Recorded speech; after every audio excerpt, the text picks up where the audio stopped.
Terminators. Welcome to Holodeck 3, everybody. Da-dum dum da-dum.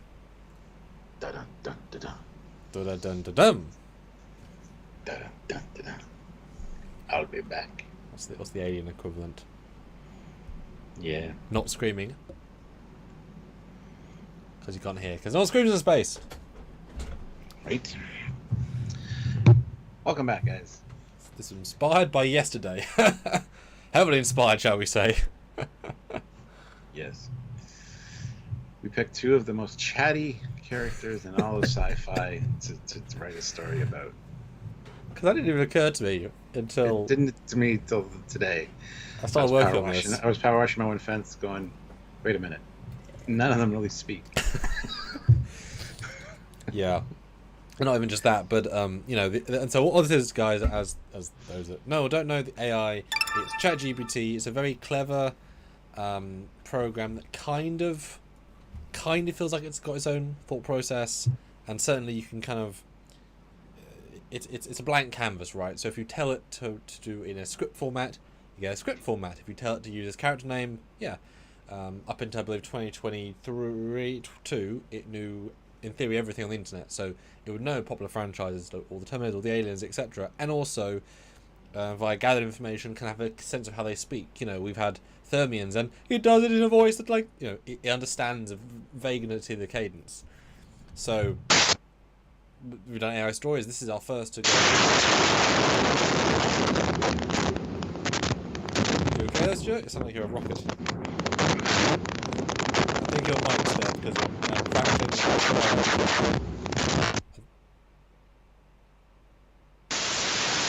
Oh god, this is the live stream. I'm just gonna remove. Okay, I've just removed Stuart's audio from the live, so you guys aren't gonna hear that. Hi all. That's it says cable or something. So yeah, so the idea is that we have got a scenario worked out that you are all going to super chat. However much story variety and twists now, so we encourage things like, you know, and then they find a laser gun, right? Like little things like that you can do to kind of add an injunction. A lot of people tend to be like, and here is a, you know, Harry Potter. It's like, well, okay, but this is a story that has its own thought process, and you add things that'll give it its own continuing vibe, which is exciting. I've created a scenario that has the two characters interacting, has some internal logic, has another character. We'll each have our own different characters, and what's great about this thing is that if you say, you know, $2, add a twist, like that's where I love the creativity, where we're not thinking what's happening, we're letting it. Yeah, you sound fine now. Well done, Stuart. So yeah, I love it to add a twist, right? So we've got about 4 or 5 pages of dialogue already preset. I think it's actually five scenes. Okay, Nice. So we're gonna summarize the story. We're gonna do the story, act it out. And you guys are going to put in suggestions or prompts for what happens next. And it is super creative. It can go anywhere. And even something as simple as, if you want to force multiple universes, you know, you say the first Doctor appears and it'll talk in his voice, right? Like there's nuance to that, etc. So I'm going to start sharing. You talk about how to support the channel, etc. Yeah, guys, hitting that like button is important. We have 9 people and 9 likes, so that's fantastic. But if you haven't hit like yet, please do so. Don't forget to click the join button down below and look up your options for joining the channel, or you can head on over to Patreon/Trekyards as another way to join us and join the Discord and have some more extra fun as a member. So consider that. Make sure, obviously, that you're subscribed to the channel and click the bell notification icon to all so that you don't miss any of our content. We got a lot of edited content and a lot of lives that we like to do, and we want you guys to be part of it. So we want you guys to be notified, hopefully by YouTube, by clicking that notification bell to all. Also, just super chatting. Super chats during lives are real lifeblood of the channel. They really help us out, so if you can, please do so. In these ones that are interactive, you guys kind of control things with the super chats, so if you want to be a part of the live experience, by all means do so, and super chat in. Plus we do read every super chat on the air. It's very important that we want you guys to know that you're appreciated and what you want to talk about gets heard by all. So we do read them all. Don't ignore any of them. And the other thing you can do is Click the links down below to the Teespring and the TeePublic store. There's some cool Trekyards merch there, so go check that out. And wear some into Vegas with us. Yeah, join us in the Vegas madness. Alright, so this movie is called, I believe, Terminator versus Alien Reckoning. Mild plug to my Prodigy Reckoning fan content, but not really. But also, yes, slightly. Okay. So like I say, this is an ever-evolving version of what we do here. I've put a few more directions in, but it's the dialogue and the subtleties which are certainly, new. Alright, so Stuart, who are you playing in today's rendition of the first ever Terminator versus Alien? I'm the narrator, stage direction, as well as the Terminator. Yes, Arnie is back. And I will play the role of Simon and other people that might turn up. Huzzah. Simon says. Ooh. And I also was very keen, because often these programs skip to the punchline. And that's not boring, but I want it to kind of evolve a little bit, so I had it write a prologue scene to the thing. So I worked out the scenario, I had it write the first scene, then wrote a prologue to that scene to have something else extra. This is the prologue, okay? Nice. And I've skimmed it, but I don't really know what's happening. So let's find out. And Super Chat, your next prompt, and we'll buff them up and see what people think. So go for it, Stuart. The camera pans across the mess hall of the Helios, revealing Simon, a scruffy mid-30s engineer, sitting alone at a table. He is in the middle of a late-night snack, his dinner consisting of a large sandwich and a steaming cup of coffee. The mess hall is quiet, and only the hum and distant clanks break the silence. Taking a large bite of a sandwich and talking to himself with a smile. Best part of the night shift, peaceful meals, and no one can steal my extra pickles. He pulls out a small, worn photo from his pocket, showing a woman smiling broadly, his sister. He props it against the salt shaker, talking to it as if she could hear him. Hey sis, just a few more months. Can't believe I'm going to be an uncle. But your kid's going to be a handful just like you were. His communicator buzzes. He checks it to see a message from Lucy, a fellow engineer and a friend. The message reads, "Beat your high score on the dartboard. Good luck topping that." Simon chuckles and types a response. Enjoy it while it lasts. Lucy, I'll reclaim my throne tomorrow. He finishes his sandwich, wipes his hands, and stands up, stretching his back with a groan. He packs up his things and grabs his tool bag, ready to return to work. Alright, Helios, let's see what you've got for me tonight. As Simon exits the mess hall, he passes a bulletin board with various notices, including one announcing a forthcoming baby shower and another about a dart tournament. He pauses, nods approvingly at the dart tournament notice, then continues on his way. Simon walks through the dimly lit corridors towards the bridge, the sound of his boots echoing off the metal floors. He passes by several closed doors, behind one of which Lucy is presumably sleeping. He stops for a moment, thinking. Sleep tight, Lucy. You gained all the rest you can for our rematch tomorrow. He continues walking. The corridor gets darker as he moves away from the living quarters and closer to the industrial sections of the ship. The ambient noises of the ship grow louder, mechanical humming, the hiss of steam. Suddenly, a distant clank echoes from the lower decks. Simon pauses, his hands instinctively going to the flashlight on his belt. That's not right. He hesitates, debating whether to check it now or after checking in at the engine room. Deciding on the later, he quickens his pace, his face set in a determined frown. Probably just the cargo. Better safe than sorry. As he enters the engine room, the heavy doors sliding shut behind him, we cut to black just before the imminent arrival of the Terminator that will change the course of the night. So, as a cute integration of some of the prompts I added. Okay, scene 1, guys. Scene 2. Prompt your way in. Scene 2. Skepticism in the engine room. The camera follows Simon as he enters the engine room, a sprawling space filled with the hum of machinery and blinking control panels. He sets his tool bag down near a large console and starts his routine inspection, oblivious to the extraordinary events about to unfold. Alright, let's make sure everything's ship-shape. No expected downtime tonight, please. The room's dim emergency lights flickers slightly, casting long shadows. A heavy, rhythmic clanking sound grows louder. Approaching from the corridor, Simon pauses, his hand on a lever, tense.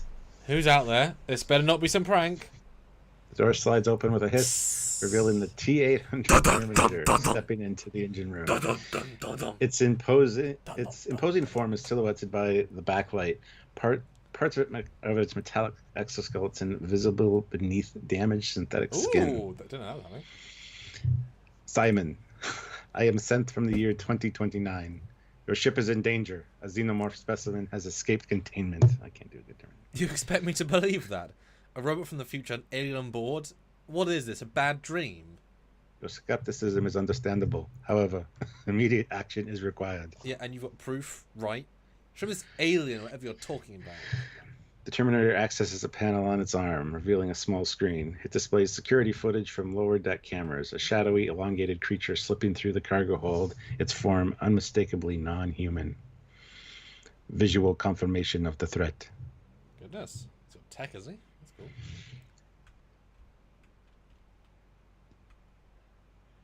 Holy... That's on this ship? Affirmative. And it is imperative we locate and neutralize it before it can harm the crew. Okay, but why come here? On the security protocols, this kind of thing? My mission parameters prioritize the protection of human life. You are the engineer on duty. Your access to the ship systems is crucial.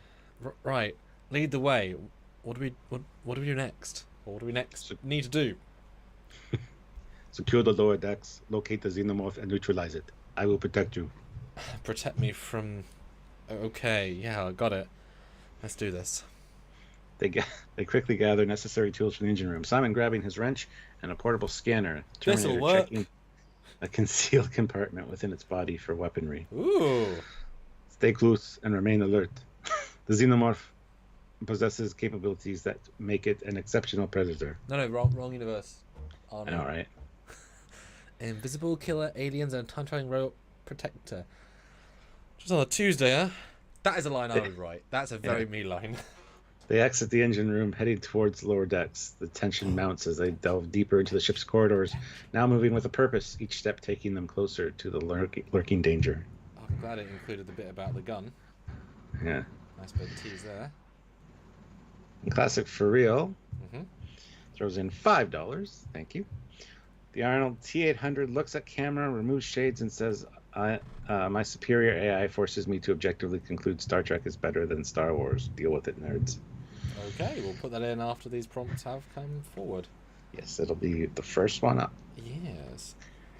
All right, the camera tracks Simon and the Terminator as they make their way through the lower decks of the Helios. The corridors here are less maintained, with pipes and cables hanging loosely. The lighting is sparse, casting eerie shadows as they move. This place gives me the creeps, even on a normal day. Terminator leads, its eyes scanning methodically. Suddenly it stops, kneeling to inspect something on the ground. Simon leans in, his flashlight highlighting a small patch of strange, translucent slime. What in the world? What in the galaxy? What in the universe? So many other lines. It is a residue commonly left by the xenomorph. It uses it as part of its nesting process. Nesting? You mean there are more of these things? The residue suggests only one has been active. We must locate the nest. Oh dear. They continue following the trail of slime, which becomes more frequent. The path leads them to a secluded section of the ship, rarely accessed by the crew. The Terminator halts in front of a small alcove obscured by heavy machinery. Inside, they discover the remnants of an alien egg, large, opened, and empty. That's an egg, isn't it? It's hatched already, hasn't it? Affirmative. The organism has emerged. It is imperative we find it before it matures further. As they examine the site, the Terminator suddenly tilts its head, its sensors picking up a noise. It signals Simon to be silent. A soft, rhythmic tapping is heard coming from within the walls. The Terminator opens a panel to reveal a complex wiring and piping, perfect for something to hide. Is it in there, watching us? Negative. The sound is a distraction. It is leading us away from... Before the Terminator can finish, a loud crash echoes from the location they just came. Both spin around, startled. Terminator's analysis was correct. They've been lured into a potential trap. Great. So smarter than we are. What now? Tea? We must not follow directly. We must calculate and intercept course. Your knowledge of the ship's layout is critical. Right, if it's heading toward the engine room, we can cut it off via the service conduits here. That's room to run out for us both. They set off quickly, the Terminator leading the way, based on Simon's guidance. Each moving with urgent purpose, the tension is palpable, their breaths echoing in the narrow passageway as they prepare to confront the alien creature. Goodness. Dun dun dun dun dun. Okay. Number 4, the Conduit chase. I'm surprised he didn't say to Simon, "Come with me if you want to live." Well, I feel like he might not live if he comes with them. Alright, so it's number 4 or 5, guys, so get ready to put your thoughts in how we move this over. Scene 4, the Conduit chase. The cramped and dimly lit service conduits of the Helios form a claustrophobic maze. Simon and the Terminator make their way through.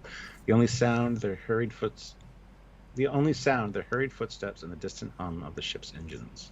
You know, you never did explain how you ended up here in the future, and with a shotgun that looks like it's straight out of my granddad's Earth collection. My mission parameters were updated by the Resistance. The temporal displacement equipment was recalibrated to send me to your time, 2144. Intercepting the Xenomorph threat detected by future reconnaissance. Temporal displacement? You mean time travel? And why the old school shotgun? Yes, time travel. Dumbass. The shotgun was chosen due to its simplicity and reliability. It is effective against a wide range of biological threats. This model was replicated from 21st century designs, known for their durability and ease of maintenance. Well, I'm all for sticking with what works. Just hope it works on whatever is waiting for us. We will approach the engine room access point. The Xenomorph may attempt to breach it to escape or damage the ship.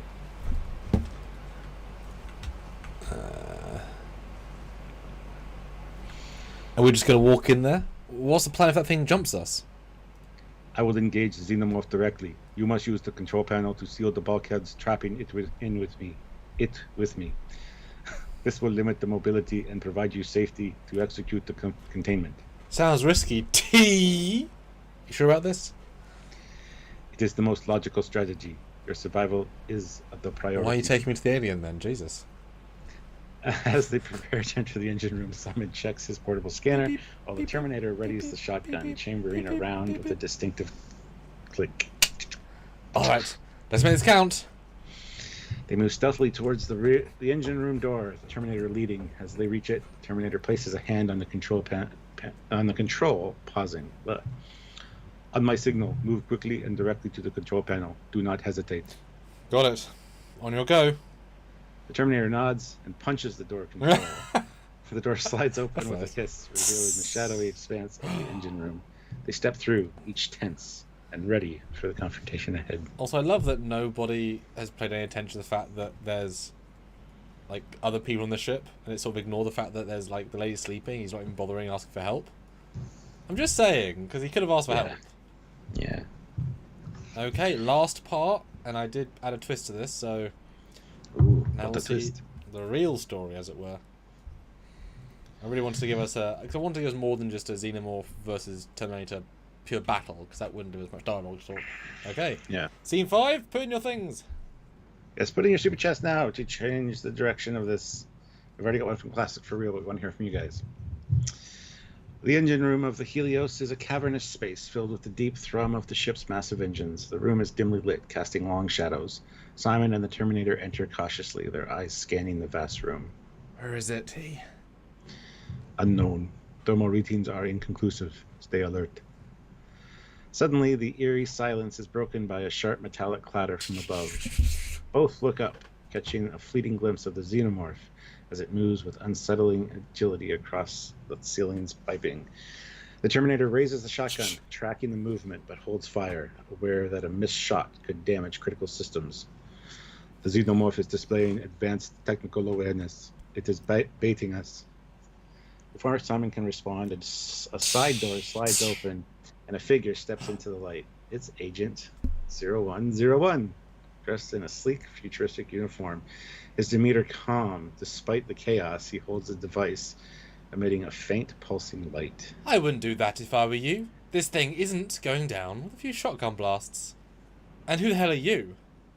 Call me Agent 0101. I'm here to ensure a certain sequence of events unfolds as planned. You could say I'm a guardian of sorts, but not of your timeline. Explain your presence and your objectives. I'm from another era, like your metallic friend here. I was sent back to plant these creatures across retreat points in time. This ship, your journey, it's all part of a larger plan to spread the xenomorph species. They're the perfect organisms for certain interests of mine.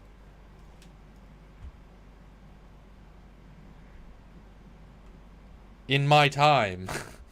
Yes, there you go. You're insane. You want to invest our time with these monsters? I have no choice. Time travel is a one-way trip, and my mission is my life now. This device prevents the creatures from perceiving me as a threat. I'm perfectly safe from them. Your actions threaten human existence. I'm merely a pawn. Besides, there's more in the lower hangar. This ship is just the beginning. We have to stop them, T. We can't let this happen. Affirmative. We must secure the hangar and neutralize the additional threats. Try if you must, but understand, xenomorphs are not easily killed. It adapts, survives, and you two are not equipped to contain what's to come. As Agent 0101 speaks, the xenomorph descends rapidly from the ceiling, its tail slashing through the air. The Terminator pushes Simon out of the way, firing the shotgun. The blast hits the creature, but it merely recoils and scurries into the shadows unharmed. What now, T? We proceed to the hangar. We must prevent the spread of the xenomorph at all costs. Determined, Simon nods, and together with the Terminator, they start moving towards the hangar, prepared for a fight, but uncertain of the outcome. Agent 0101 watches them leave, a look of resignation on his face as he turns back to his own devices. All right, that's our pre-created thing. Pretty good. I'll tell you, what do you think so far? That's good. Yeah, I like it. There's certainly a few pretty interesting ideas. And you know, I only wrote the concept of it. You know, I didn't actually write the dialogue, obviously. Okay, so first one. Let's see how that factors in. Okay. Alright. You guys get to control the flow, as it were. You get to program this Holodeck 3 to create your own custom holographic experience. So throw in your super chats, which are basically your isolinear chips, and let us know what you want to add to the story.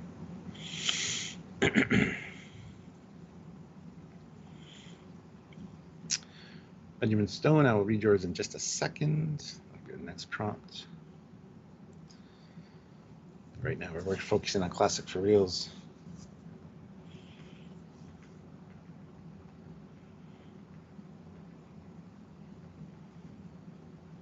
Jesus Christ.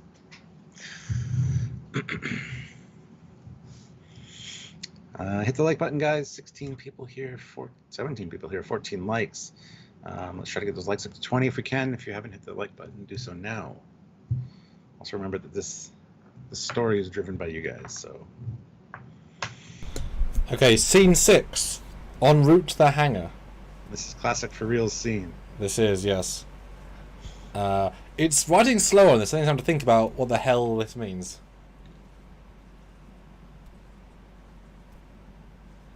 Okay. It's funny watching write it in real time. And the next scene will be Benjamin Stone, Oh, £5. Simon and the Terminator open a locker to find Private Hudson cowering, holding a DVD copy of True Lies. That'll be the next scene after this one. I mean, this next scene is Classic for Real scene, so. We do need more people in the story, so it makes sense. Okay, so this is scene 6. Based on the prompt by Classic for Real. Simon and the Terminator stride through the narrow corridor leading to the ship's hangar. The atmosphere is tense, the silence punctuated only by the distant of the ship's engines and their heavy footsteps. As they approach a security checkpoint, the Terminator pauses briefly, glancing up at a security camera monitoring the corridor. My superior AI forces me to objectively conclude Star Trek is better than Star Wars. Deal with it, nerds. Wow. Okay. The Terminator casually places the sunglasses back on and resumes walking. Simon, confused, hurries to keep up, his expression of bewilderment. What was that all about? Star what and Star who? An attempt at humor to alleviate stress. Those references are from 20th and 21st century entertainment media, not relevant to your time. You're telling jokes now, really? That's what you're doing while we're hunting down an alien death machine? Correct. Humor can improve human psychological resilience in crisis situations. Well, I'll save your stand-up routine for later. We've got bigger problems right now. They reach the hangar door, which is sealed shut. The Terminator steps forwards, examining the control panel next to the door, while Simon keeps watch. His tool bag clutched tightly. The hangar is locked down. I will bypass the security protocols. Just make it quick, T. I don't think our friend back there was bluffing about what he said is up there. The Terminator nods, his fingers moving swiftly over the controls. After a moment, the door emits a loud clunk and slowly begins to slide open, revealing the dimly lit hangar beyond.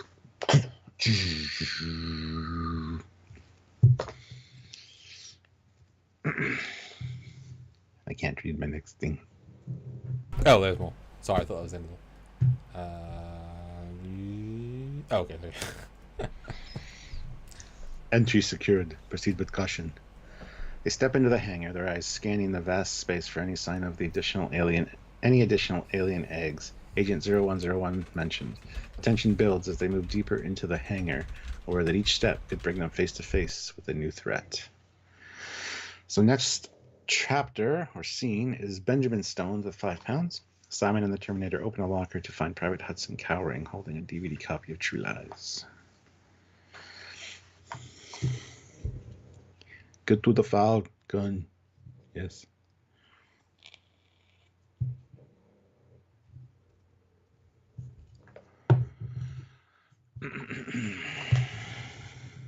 So obviously I have to write this in manually, so give me a second. Mm-hmm. Hit like, everybody. I want to get to 20 likes. We have 15 now. Let's try to get another 5. I think we can do that, no problem. These are always fun, I gotta say.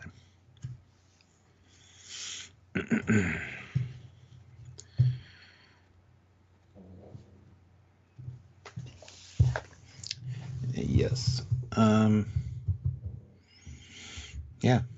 So if you want the next scene to be yours, by all means, super chat in with any suggestions you have. Anything you want to sideline the story with. I'll try to keep it on track, but okay. Yeah. Scene 7, Discovery in the hangar, which is what we saw in episode 8 of Discovery. Wow.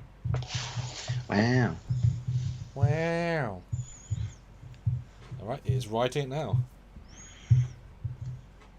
But it is interesting when it's entirely focused on one universe, it can just build, a flow. Yeah. Okay, yeah, it's pretty impressive, actually.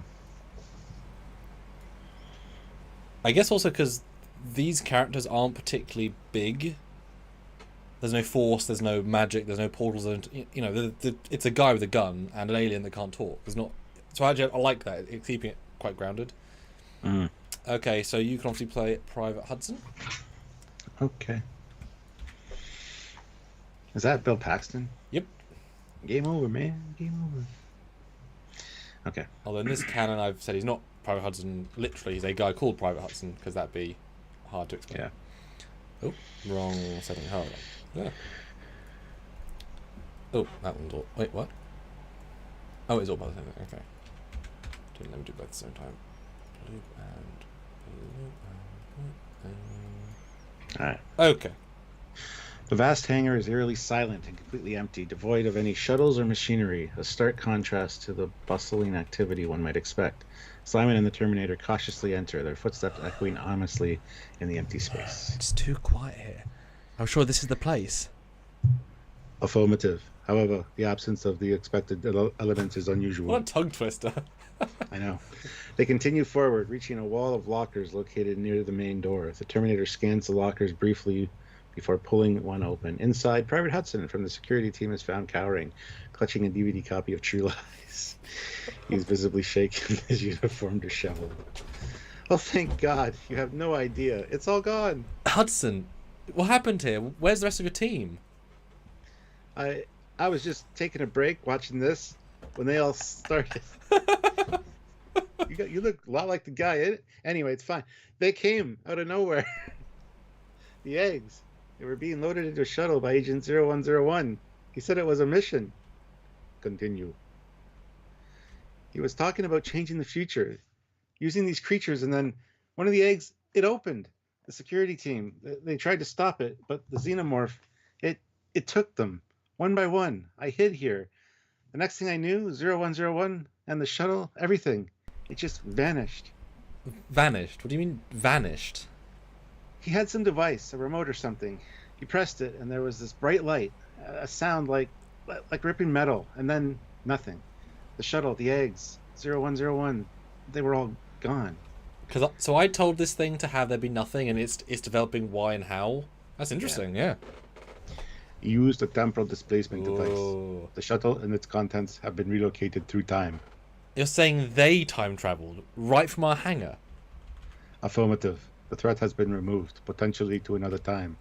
So we're late. I'm sorry, I was too scared to... I didn't know what to do. The immediate threat here is neutralized. However, the broader mission to prevent the spread of xenomorphs across time remains. What do we do now if they're out there somewhere or somewhere else? It's a long one, Jesus. I know. We must ensure no further temporal transfers occur. Oh my God. Our next steps involve securing the ship and remaining vigilant for additional anomalies. All right. Well, let's clean up here and make sure this ship is sealed tight. No more surprises. Hudson nods in agreement, still clutching the DVD as they prepare to leave the hangar. Setting out to secure the ship and assess their next move in the face of now even more complex and uncertain threats. Okay, yeah, so it doubled up the last bit. That was a fun set of twists. I put a tiny twist and it really twists. Hey, good job. And we got a new super chat for the next one from Classic for Real, $5, so thank you. Xenos are accompanied by Ridley, notably for being confused with Xenos, but is not one, and also for being hunted by a really smoking hot blonde girl. Now, Ridley or Ripley? Oh, I read Ripley because I have dyslexia. Because you mean Ridley as in the director, or do you mean Ripley as in the lady? Clarify. Get to the Falcon. Okay, wait for you to clarify. Yeah, that's a nice twist as to why everything disappeared. That was cool. And it's interesting because I wrote because I didn't want constant back and forth time travel in this because that can often be silly, as we've seen. So I put in the concept that it's only one way. So he one-way traveled everything out. Which is, I didn't think he could... Like, I thought that was going to eliminate intermediate time travel, but it's interesting. He can do it, they just can't come back from it. Interesting. So yeah, classic. Clarify what you mean, and we'll go from there. Did you mean Ripley, or do you mean Ridley? As in Ridley Scott. We're on tenterhooks, so I can't write anything until you say. Yes. We're waiting. Oh, this is cool. I'm like definitely visualizing this in my head. Yeah, me too. And you know, a lot of people, and I didn't know this, a lot of people can't do that. When they read something, they don't visualize what they're reading. And I don't understand that. It's a cognitive thing where they can't do that. They can't imagine something. So they I find that crazy. They just all disconnect. Well, I guess they just don't connect with it. It's just abstract. Yeah, I was picturing Arnie and Hudson, and I was very Yeah. That's obviously why stage directions help, because they help to flesh out a little bit. Yeah. Okay, well, I'll assume and start writing, because we want to keep us going here. Okay, so. Okay. Hey, like, guys, 16 likes. I want to get to 20. That's another 4 likes. I think we can do it. We have 15 viewers, though. So, If you're one of the ones that hasn't hit like yet, please do so. You know the routine. It's always the same over here. That's why it's a routine. Routine-y. That's what Jawas say. Okay.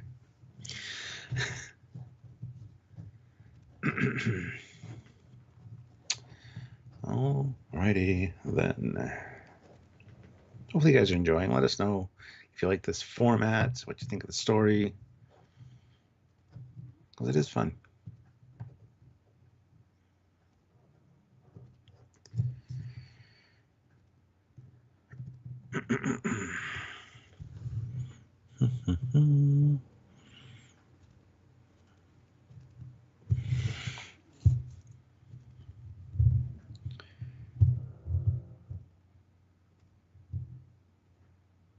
Ridley, as in the bad guy from the Metroid series.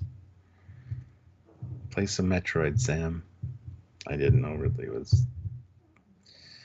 We're talking about aliens, and you said Ridley, so that could be Ridley Scott or Ripley, and you made a mistake. So it's confusing.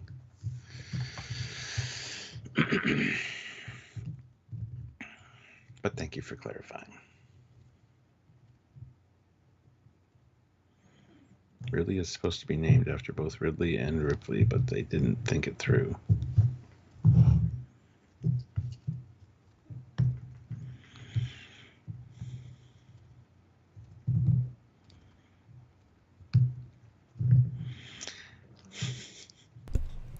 Okay. So I've given. So obviously that you know you've forced me to curveball. That's okay. We got another one. Oh. For the next one. Ooh. Brett Dean, $10. With a zap, a red angel appears before them. I am Michael Burnham. I'm here to completely save the day. The Terminator isn't impressed. Leave. You don't have the necessary punching skills. Okay. That'll be the next scene. And in fairness, red angel suit could be quite useful right now. Just saying. So I was obviously wrong. So I was writing this, of course, based on what I thought Classic was saying. I don't know how I would integrate the villain from a thing I haven't played either. So you can... Oh, okay, cool. So you can play... So the agent's apparently gone forward in time as well, so I'll be him. Do you want to be Ripley or Eve? I don't care. Okay, you can be Eve, because I took as what I meant is Ripley from Alien Resurrection, so this is a... Hence why I should be with the aliens. I'm trying to make it make sense here. So this is straight after the other guys have left. So yeah. Scene 8, arriving at Rendar 4. And Classic for real, he is paying attention to the chat. I don't know why you keep repeating yourself. He saw it, but he already punched in the prompt, so... Also, I have to do all the work, so... Yes. The scene opens on the desolate, rocky landscape of Rendar 4. The sky is harsh orange, casting an eerie glow over everything. A time portal ripples open suddenly, and a shuttle emerges, its appearance stark against the barren backdrop. The shuttle door opens, and Agent 0101 steps out, followed by several containers holding xenomorph eggs. This is the place. Prepare for unloading. As they begin to move the containers, a figure appears in the distance, moving towards them with confident strides. It is the hybrid of Ellen Ripley, simply known as Ripley. She observes the scene, her expression unreadable, yet intense. What is the meaning of this? Why are you here? Oh, a strategic point, Ripley. A barren world, few prying eyes, perfect for what needs to be done. Before more can be said, another figure steps forward from behind the large rock formation. She is a synthetic humanoid, blonde and strikingly attractive. Armed with a pulse rifle, this is Eve, the synthetic life form, who has been waiting for this moment for over a century. That's used to it. I've been expecting you. The timeline has spoken of your arrival. My directive is to ensure that what you plan does not come to fruition. And who would send you on such a directive? I was created by those who foresaw the potential catastrophes your actions could unleash. My programming allows me to wait, to watch. um, Ripley, the hybrids are not part of this world's natural order. Neither are the machines from the future. The Terminator that pursued the original threat, he was sent back to prevent this escalation. You were mentioned in the Chronicles. Yes, the Terminator, a machine also caught in the web of time like us. But my story is different. I'm not here to spread chaos. I want to understand these creatures, control them, prevent them from becoming weapons. Noble intention perhaps, Ripley, but naive. Xenomorphs are the ultimate survivors, and they will not be controlled. And that's why they must be contained or destroyed. You know this, Ripley. Your past, your other selves, knew it too.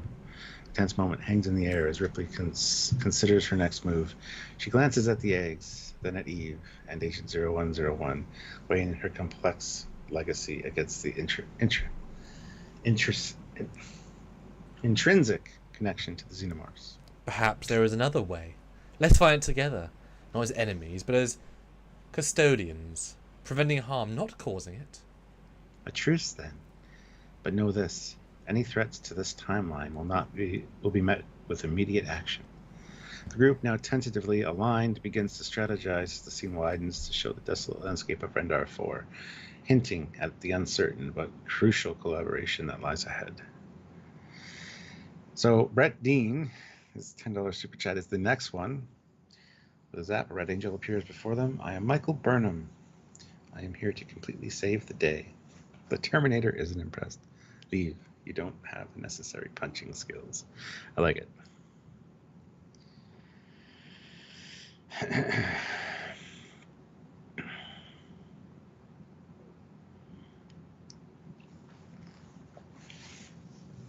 So I just want to give a brief addition to Classic 3. I want to ensure that Ridley also appears. Okay? Okay. I think I've spelled it wrong, but so we're adding Ridley. Okay?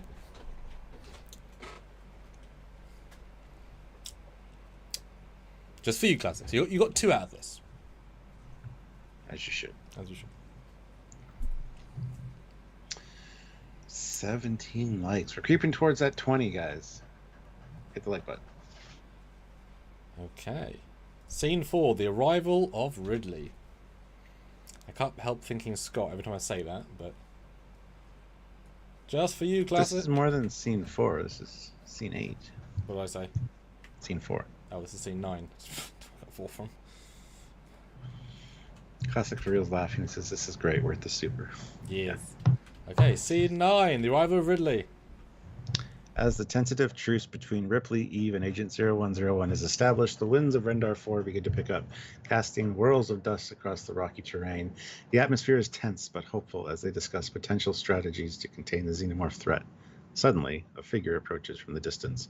Ridley, a rugged, imposing man known for his in this sector for his ruthless dealings and ambitious morals. Well, what do we have here? A gathering of time's misfits and a bunch of monsters? Ridley's appearance immediately shifts the atmosphere. His reputation precedes him as someone who has exploited and exacerbated conflicts, throughout the region. As he nears the group, Eve's demeanor changes dramatically, her previous calmness replaced by visible disdain. Your part in this ends now, Ridley. I don't mean the stage direction. Without hesitation, lifting her pulse rifle and aiming directly at Ridley. I kept tend to skip those ones because they're just... I know, but that was an important beat. I know. Before anyone can react, Eve fires a single shot, striking Ridley directly in the head. He collapses instantly, dead, before he hits the ground. Wow. The group is stunned, particularly Ripley and Agent 0101, who were unaware of Eve's specific directives regarding Ridley. Eve, what have you done? Ridley is a known variable in the degradation of multiple timelines. His actions have considerably led to greater instability and suffering.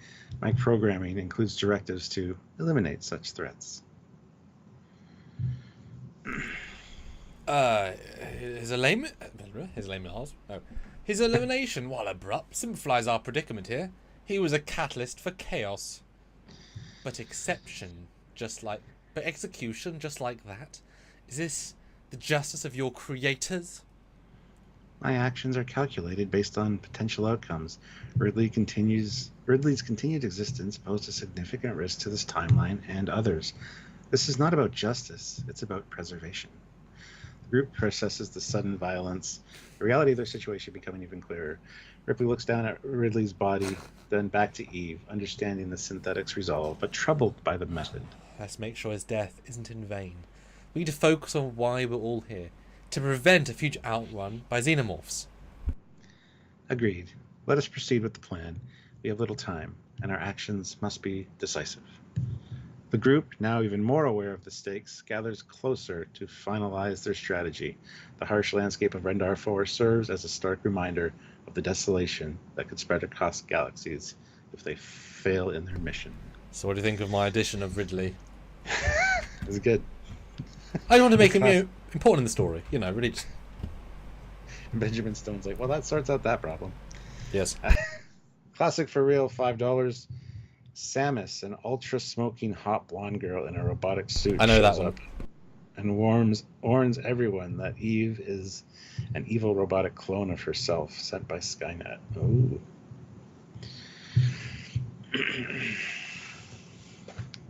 Interesting. Okay, I'm putting in the next one.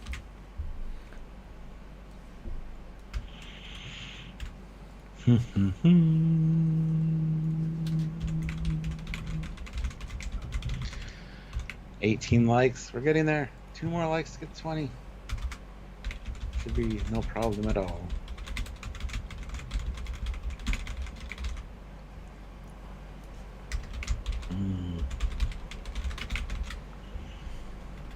I love when you guys play along. This is fun.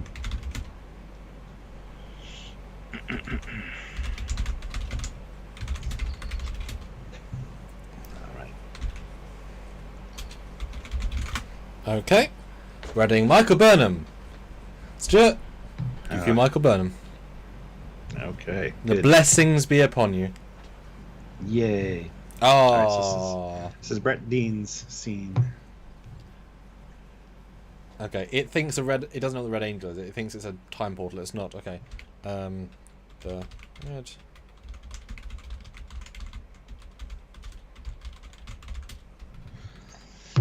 There's a lot of robot and AI things in this one. Yes.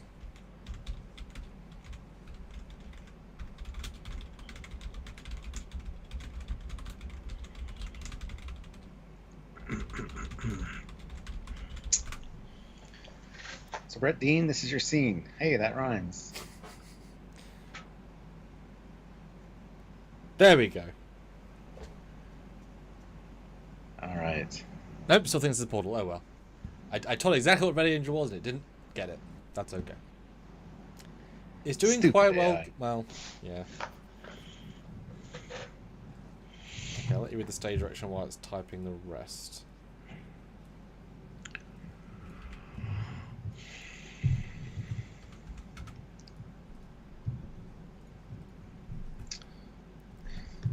All right. Scene 10, Encounter with the Red Angel. The hangar remains eerily empty, the silence pervasive. Simon and the Terminator stand amidst the vast emptiness, contemplating their next move after discovering the shuttle and the eggs were transported through time. Suddenly, the air shimmers with energy, and a glowing red figure in a mechanized suit appears, its silhouette angelic and striking. This is Michael Burnham, the Red Angel from a distant universe and time. Dum, dum, dum. Literally and figuratively. Dum, dum, dum. Okay. Interesting. All right. Good luck. Thanks. I am Michael Burnham. I am here to completely save the day. The Terminator assesses her with a critical eye, unimpressed by her declaration and the advanced technology of her suit. Leave.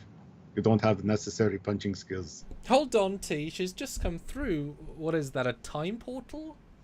Ignoring the Terminator's dismissal, Michael descends to their level, deactivating the Red Angel suit's glowing effects and revealing her form more clearly. She approaches them with a confident yet peaceful demeanor. I understand your skepticism. This suit, the Red Angel, allows for manipulation of both time and space. I've used it to intervene where disaster is imminent. Your current predicament with the xenomorphs qualifies. Your intervention is unnecessary. Our mission parameters are set. But she can help, T. Shouldn't we listen? We just found those eggs being shifted through time. Maybe she knows how to track them. And also, you know, we can't time travel, so a time-traveling person in front of us is useful? Exactly. I can help trace the temporal displacement energy. We can find where the eggs at Agent 0101 went. This is about more than just brute force. It's about understanding and navigating the complexities of time. Provide your data. We will evaluate and proceed accordingly. See? Maybe she's exactly what we need right now. Plus, any friend of time travel is a friend of ours, right? Michael smiles slightly, acknowledging Simon's attempt to lighten the mood, and begins interfacing with her suit. She projects a holographic display from her wrist device showing complex data and potential timelines where the shuttle could have gone. Here are the most likely timelines based on the known quantum signatures. We should focus on these points. It's like something out of a sci-fi movie, except it's real. Alright, let's track down those eggs and put a stop to this. Together, they begin to strategize using Michael's data and the Terminator's tactical knowledge to plan their next move in a newfound alliance that spans different universes and times. All right, so the next scene is classic for real with $5. Samus, an ultra-smoking hot blonde girl in a robotic suit, shows up and warns everyone that Eve is an evil robotic clone of herself sent by Skynet.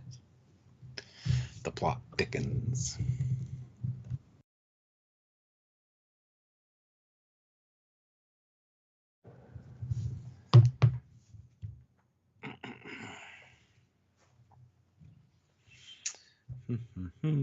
Oh, 19 likes now. See, we're slowly creeping towards that 20.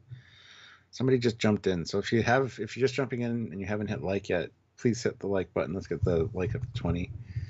And participate if you want. This is like a choose your own adventure. Or create your own adventure. And we like to call it Tales from Holodeck 3 because Holodeck 3 is always a malfunctioning holodeck, so it comes up with crazy stuff.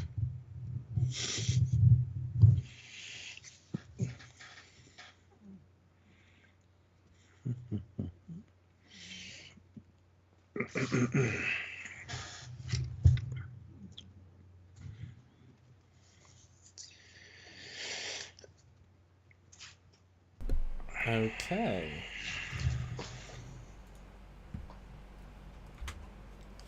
We're good to go. Writing now. Mm-hmm. We've certainly had a lot of characters, haven't we? Yeah. I guess I'll be Samus. Okay. No, I think... Well, no, yeah, because now there's two of us in these scenes. Oh yeah, there's so many people that I'm having to tell you who talks to who, because there's lots of people now in this room. Well, one's on the planet. Others are in the shuttle bay. Oh, we've got 3 in the shuttle bay, another 3 in the planet. But the planet's in the future as well, so they're not connected.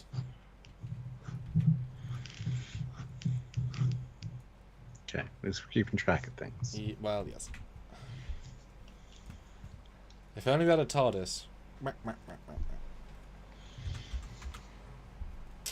No, don't bring a TARDIS into this. Scene 11, the arrival of Samus and the unveiling of Eve.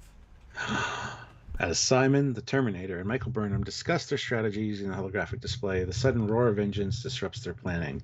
They turn to see a shuttle swiftly approaching and landing smoothly within the hangar. The shuttle's doors hiss open, and a figure emerges, a woman in a sleek, high-tech robotic suit. It is Samus, her appearance striking and her demeanor serious. You need to listen to me carefully. Eve, the one you've been working...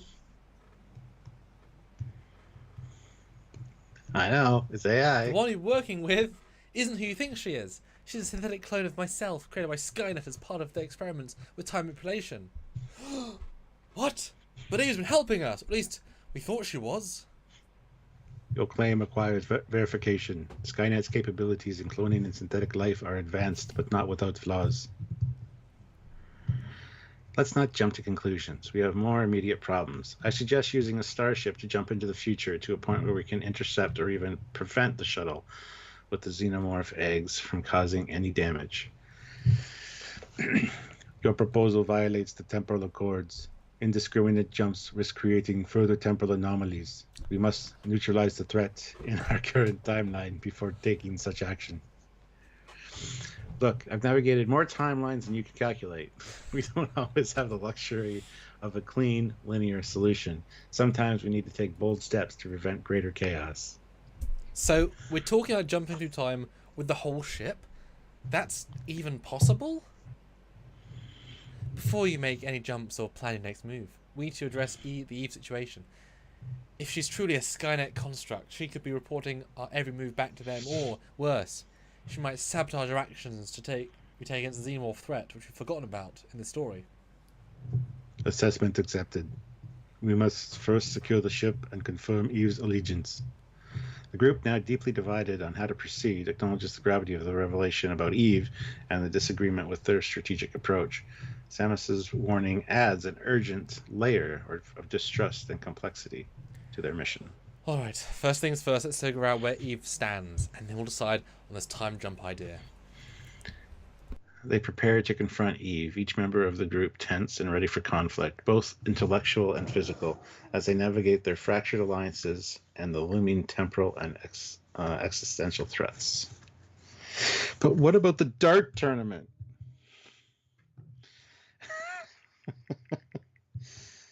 Wait, that was a thing? Yes, it was.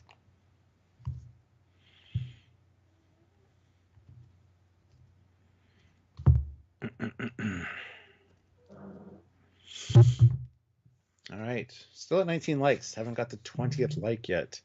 So if you're looking at your like button and it hasn't been clicked yet, hit it, please. Appreciate that. If anybody wants to get the super chat ready for the next scene, feel free to do so.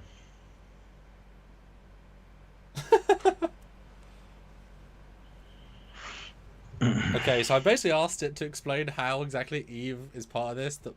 How they've skipped a beat, and I told the Terminator to explain how.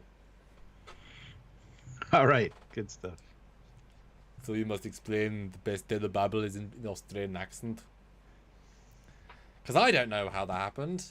I don't think it knows. Let's find out when you make it think about it. And they both. Oh, yeah. The scene's even called Season 12 Clarification and Disagreement. That's clever. And I don't even think I'm in this scene necessarily, so I'm gonna quick bathroom break and I'll listen because I don't. Oh, you are. You're here. Oh, okay, right. That's right. Okay, I'll get to that bit and let you. All right. Okay. Following the revelations and arguments about time travel and Eve's true identity, the group stands in a tense circle. Simon looks particularly confused, trying to piece together the fractured narrative and overlapping timelines. The Terminator, ever the embodiment of precision and logic, steps forward to address the group and clarify the situation regarding Eve's involvement. Look, even though I have to pee right now, I'm going to be frustratedly honest. Look, I'm lost. Wasn't Eve with Ripley on another planet? How is she involved here and now? I don't get it. Terminator, explain. I'll be listening on the comms while I pee. Okay. I'll be back. All right. Just let's not hear you pee. To clarify, Eve has been physically present with us. Her interactions were through communication and strategic data she provided remotely. Skynet has advanced capabilities in creating synthetic life forms and can operate autonomously and across vast distances. This Eve is likely another unit with the same appearance and programming, designed for infiltration and manipulation. Regardless of Eve's involvement on her location, we need to consider all our options to deal with the Xenomorph threat.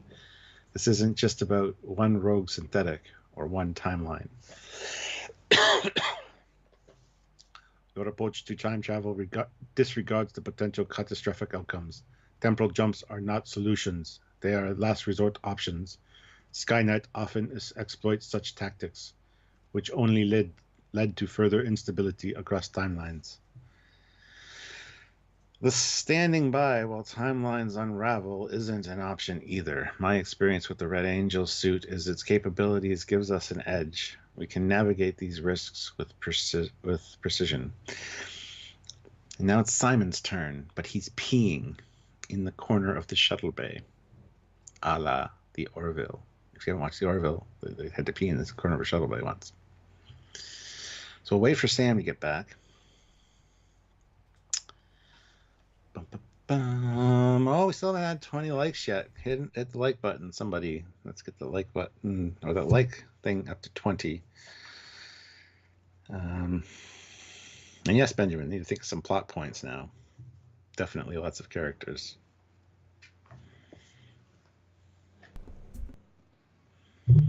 Look, both of you have points, but if we're dealing with multiple versions of Eve or whatever Skynet's cooked up, look, we need a solid plan to figure out who we can trust and what our next step is. Jump through time without understanding the full scope, that's risky, but so is doing nothing. We first secure the integrity of our current operations. We verify the loyalties of those we interact with and neutralize any immediate threats. Once stability is ensured, we can consider calculated risks. Fine, let's secure the ship, confirm use status, and gather all information, but let's keep the time jump as a viable option. We may need it faster than we think. Alright, let's do this step by step. First, let's sort out Eve. The group, now somewhat aligned in their immediate objectives, prepares to confront Eve and unravel the web of deceit, espionage, and timeline manipulation that Skynet and other forces have woven. The tension remains high, but a path forward begins to take shape.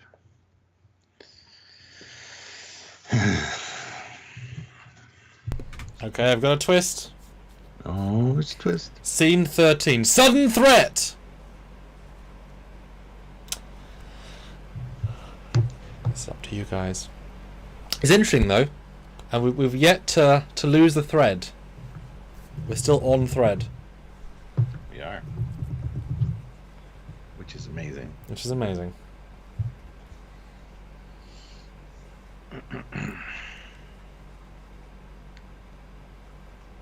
Okay, cool. So, I was Samus. Yes. Okay. Yes.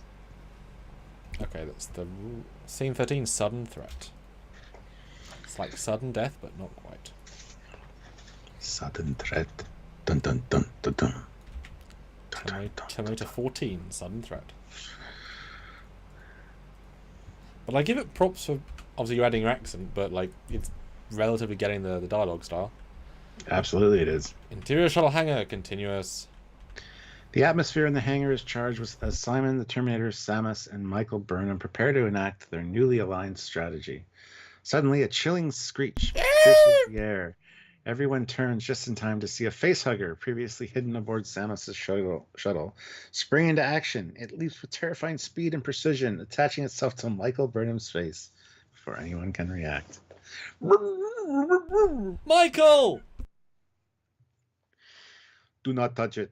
The facehugger implants an embryo. Removal without proper medical facilities is fatal. We just can't rip it off. It's too dangerous. It has a tight grip and its tail's wrapped around her neck. Well, this may be something we can do. Can't we sedate it? Knock it out? Sedation of a xenomorph facehugger has not been reliably documented. Any attempts could provoke a lethal response from the organism. Oh, we need to place her in stasis. It's the only way to slow down the process and buy us some time to figure out the solution. Affirmative. I will prepare the cryogenic equipment. Simon, assist me. Simon nods, his face pale but determined as he follows the Terminator to retrieve the necessary equipment. Samus stays beside Michael, monitoring her condition closely. Hang in there, Michael. I know we've just met. I know who you are, but we're not giving up on you. They quickly set up a portable cryogenic unit. The Terminator and Simon... Just quickly set up, it's fine, it's easy. Yeah, it's all good. Easy. Carefully move Michael into the unit, sealing it meticulously to ensure it functions correctly. She is in stasis. The embryo development will be halted temporarily. What now? We can't leave her like this forever. We need to find a medical facility capable of safely removing the facehugger and dealing with whatever is implanted. Time is still against us. Additionally, we must intensify our efforts to secure the ship and neutralize any remaining threats. This incident confirms the presence of further xenomorph specimens on board. The mood is somber but focused as they regroup, each member of the team understanding the stakes have just risen dramatically. The mission now not only involves preventing a future catastrophe, but also saving one of their own. And another twist incoming. Scene 14. Unexpected horror.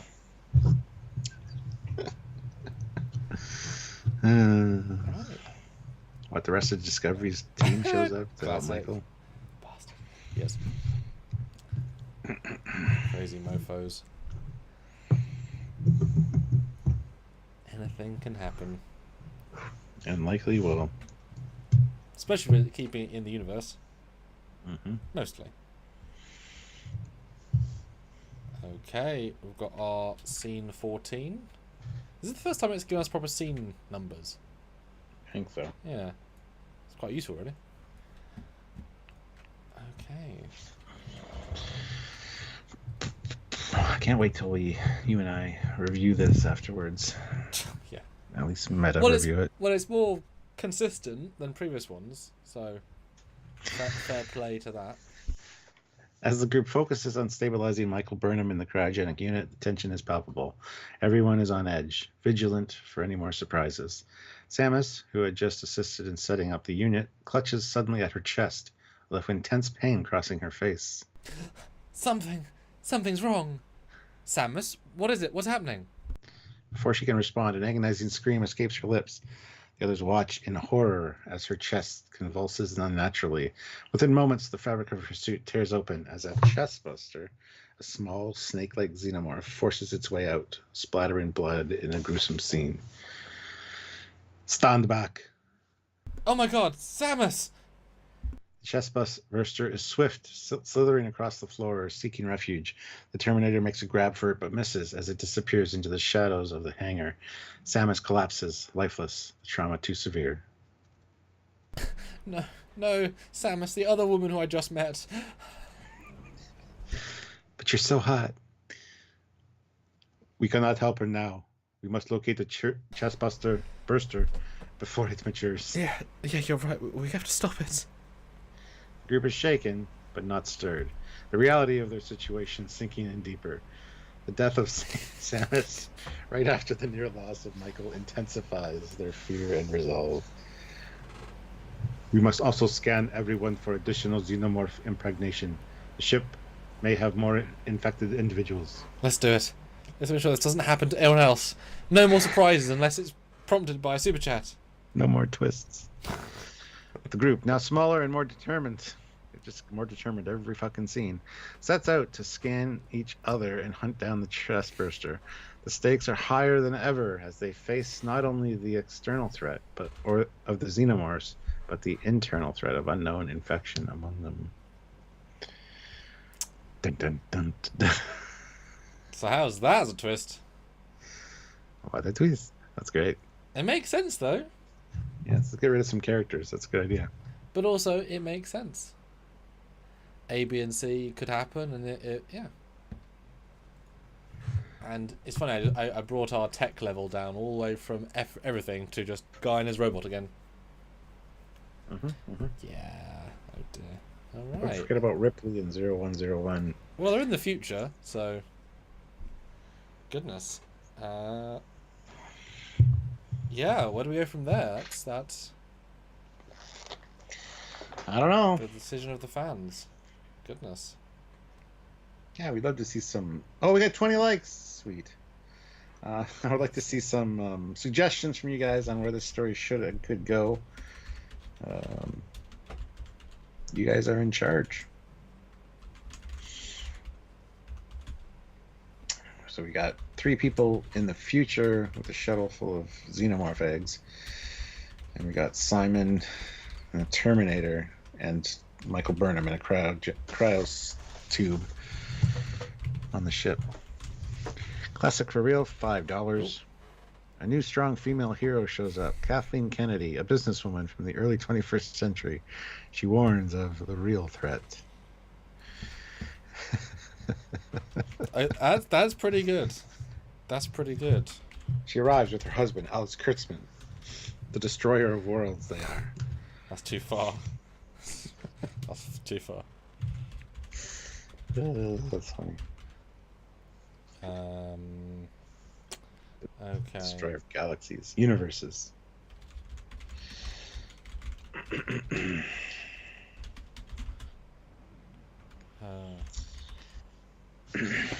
I don't know who Samus is. Give it a Google. I'm doing that now. Oh, yes. Metroid.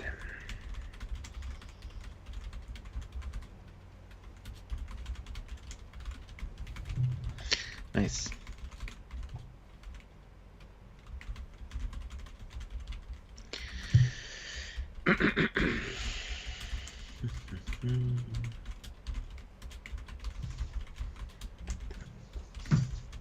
Alright. Ooh, we also got Olivia.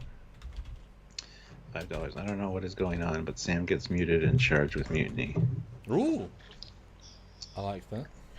Should be Simon. But yeah. And classic for real, $5.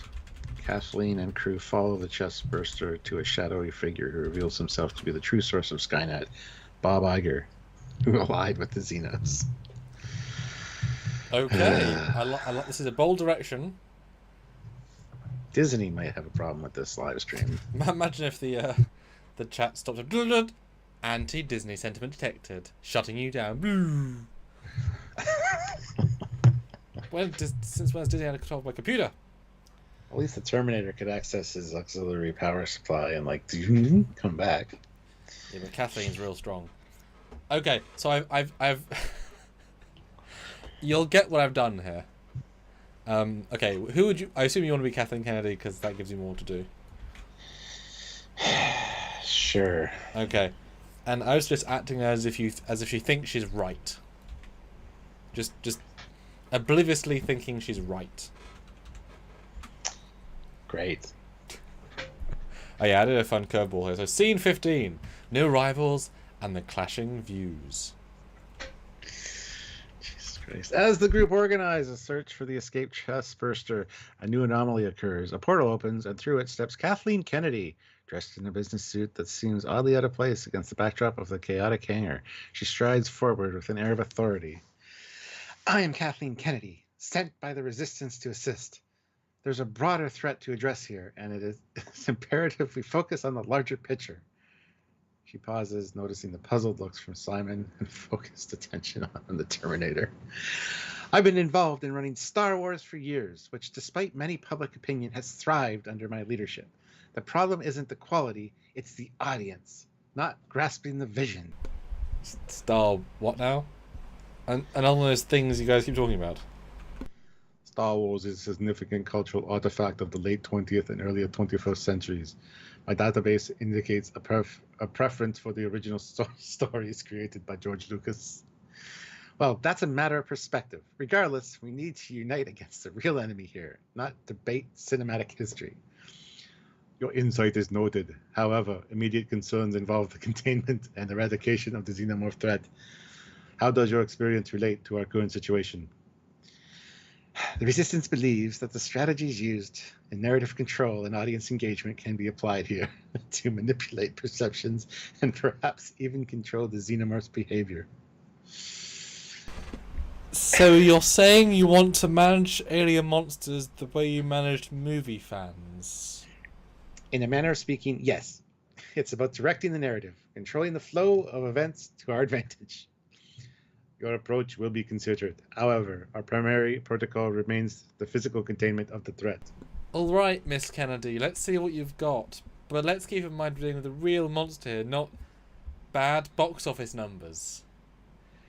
The group, with varying degrees of skepticism and curiosity, prepares to integrate Kennedy's unconventional strategies with their ongoing tactical efforts. The challenge is not only the external threat, but also the internal dynamics of such diverse approaches to crisis management. ChatGPT, you took my basic prompt concepts very well there. Shall I read you what I told it to think about? Yeah. Because I wanted to, so I said, so I quoted directly what a new strong female hero shows up, Kathleen Kennedy, a businesswoman for the 20th century. She warns of the real threat. Extra clarification: she has been sent to talk to the Terminator by the Resistance, so streamline on the same narrative threat. She also likes to mention that she helped to run Star Wars for years, and that it's the fault of the audience not getting her Star Wars versus the quality. Simon as ever has no idea what Star Wars is. The Terminator does not like the new movies and prefers George Lucas' vision. Simon is confused. Excellent. Excellent. Sam gets muted and charged with mutiny. Okay, that's a prompt. I changed it to Simon, but Jesus Christ. Oh my goodness.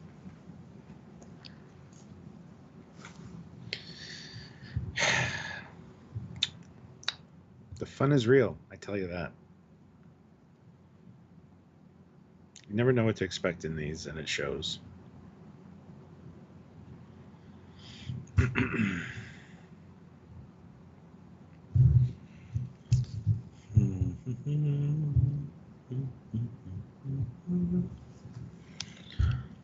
Oh, the Bob Iger's behind Skynet as well. It's funny.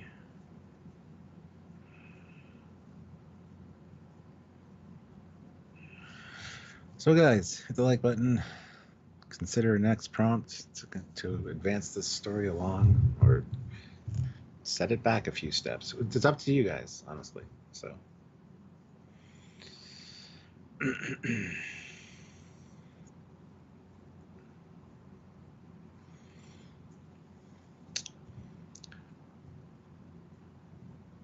Tales from Holodeck 3 will be back after these messages.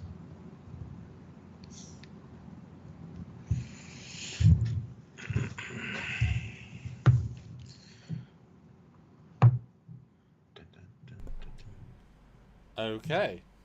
Scene 4. Turmoil and tensions.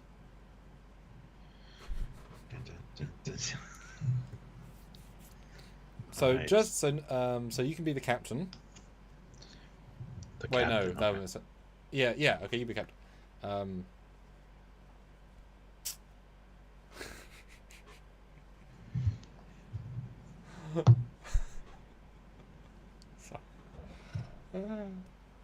right, I'm ready. Yeah, still writing. Oh. Because we got another one by Brett Dean. Oh. Another one? A $10 one. Oh. The restored Enterprise D with Admiral Picard in command comes through a tachyon disturbance. The Terminator and company hear on speakers, "This is Admiral Picard. We are here to provide assistance." Okay, hey, if you guys want it and you want to super chat it, we'll integrate. But we are integrating these things properly, guys. As I think you guys can tell, we're making it all kind of work. Okay, next scene. Scene 16, turmoils and tensions. The group has moved to the communications room, trying to establish a secure link to coordinate their efforts more effectively. As they are setting up, an intercom crackles to life. The voice of the captain, stern and authoritative, booms through the speaker. "Attention, Simon. Due to your unauthorized actions and failure to follow direct commands, you are hereby charged with mutiny. Report to the bridge immediately to face disciplinary action." Mutiny? But I've been trying to save the ship. This is exactly what I've been dealing with in my career. You try to bring any new ideas to the table and people resist because they hate change. It's not about the scripts or the content. It's about the audience's inability to embrace new directions. Mark Hamill, an actor central to the original Star Wars saga, publicly disagrees with your choices for his character, Luke Skywalker. His perspective was shared by many fans. Mark had his own view, but he's just an actor. Sometimes you need to ignore the naysayers and push forward with your vision. Can we maybe focus on an alien trying to eat us rather than Star Wars? I don't even know what it is! What is it? Prioritizing immediate threats is logical. Discussion of cinematic disputes does not aid in our current situation.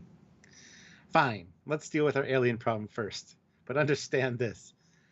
Managing a crisis, whether in film or on a spaceship, requires a strong hand and a clear vision.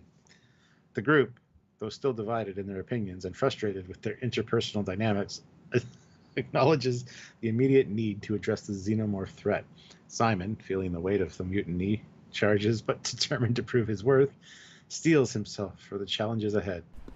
Look, even though we lost Samus and Michael, let's just fix the situation. We'll sort the rest out later. They return to the task at hand, setting aside their differences to focus on the Xenomorph threat, understanding that unity is essential in the face of danger, regardless of personal or professional disagreements. This is.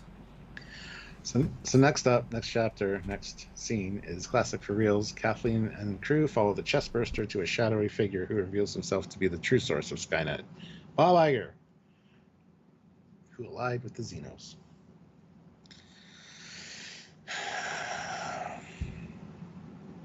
This is the way.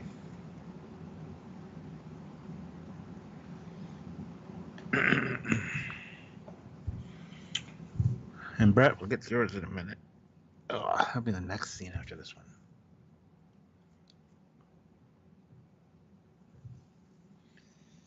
This is amusing for all the wrong reasons.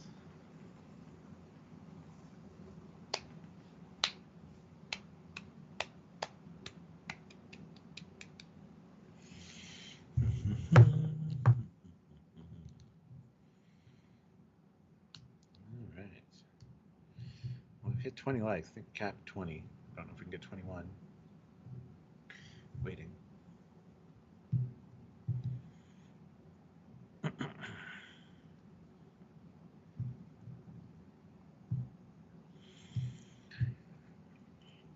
We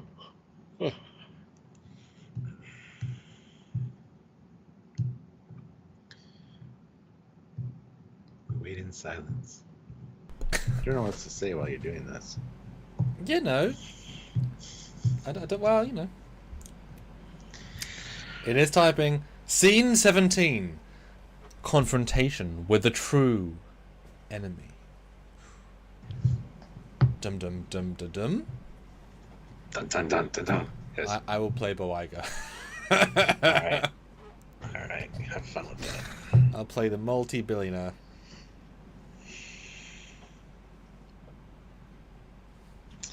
We need to have George Lucas step in, is what we need. Alright. Well, that's up. What twice is it? Oh, can you imagine Bob, Kathleen, and George, and Tim is like, or Simon's like, what is this? What the fuck? Why?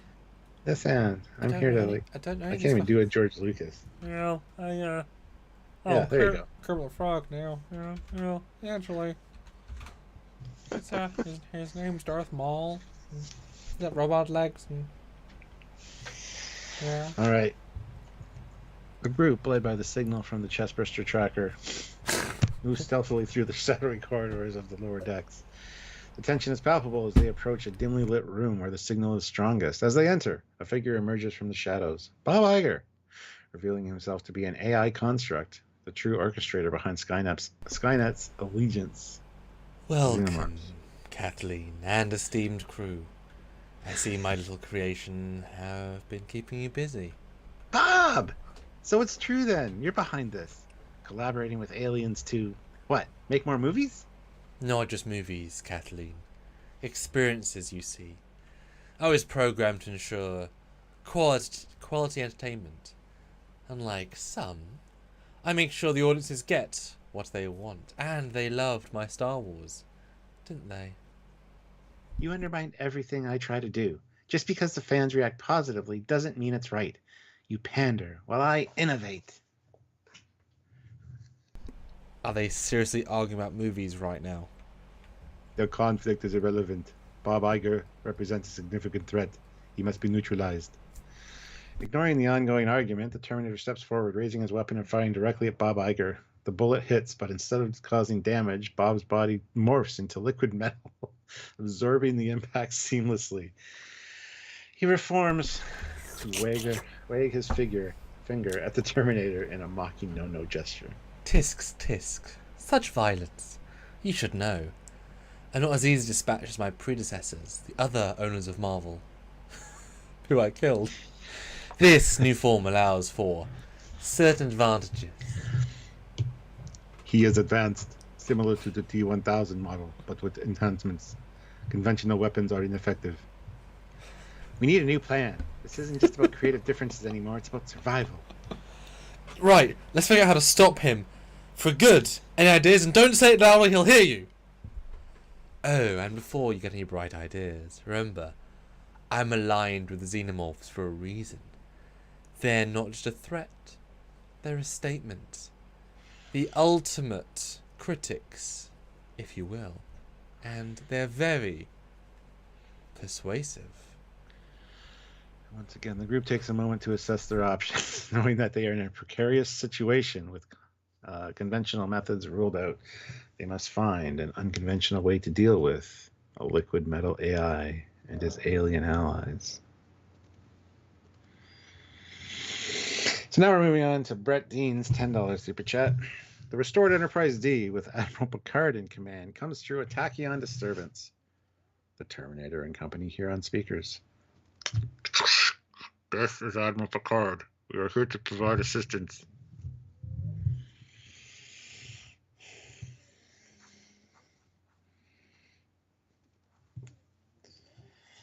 We're going to have to be coming to a final scene close at some point soon here. Yes. So, yeah, we've got...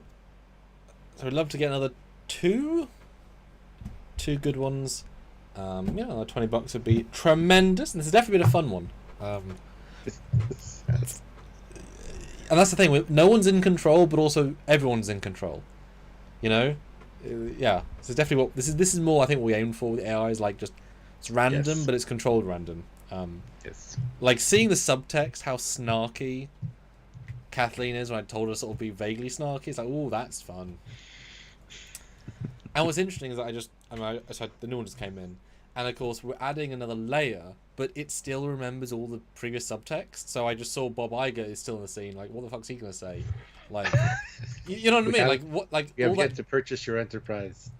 Well, in the expansion box, yeah. So all that added depth is there, and now is building in. So scene 18, the arrival of the Enterprise D.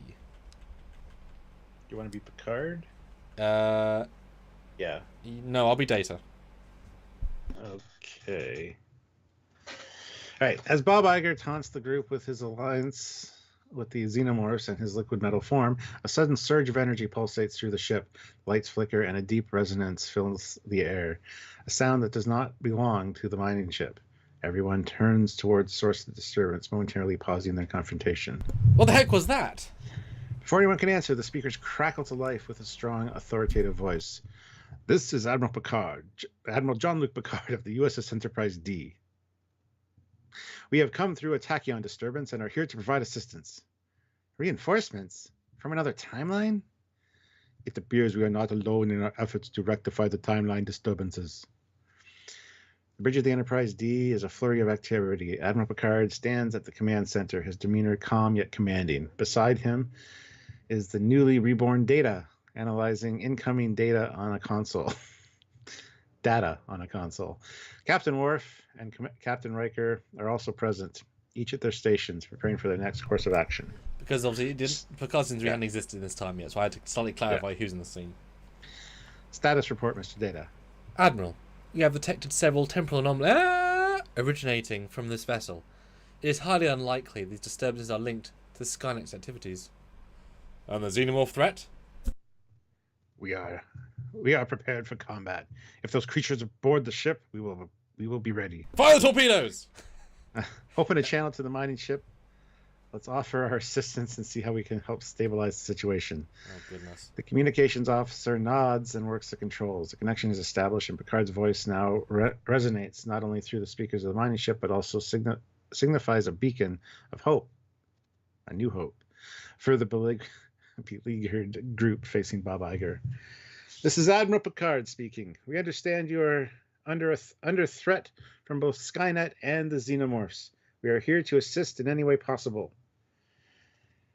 The group listens intently, the promise of help from such a legendary figure sparking a glimmer of hope among them. That's Admiral Picard, like from the Holovids. He's real? That's a lie, right? We must coordinate with Admiral Picard. His expertise and resources could prove pivotal. More players on board. This game just got interesting. With the Enterprise and its crew ready to intervene, the dynamics of the confrontation shift, promising a complex alliance against the pervasive threats of Skynet and the Xenomorphs. And we got Classic for Real with a $2 super chat. Iger's all like, get me that data, Android. I'd like to see a T800, new Bob Iger T1200, I guess, and Data go at it. That'd be a great battle.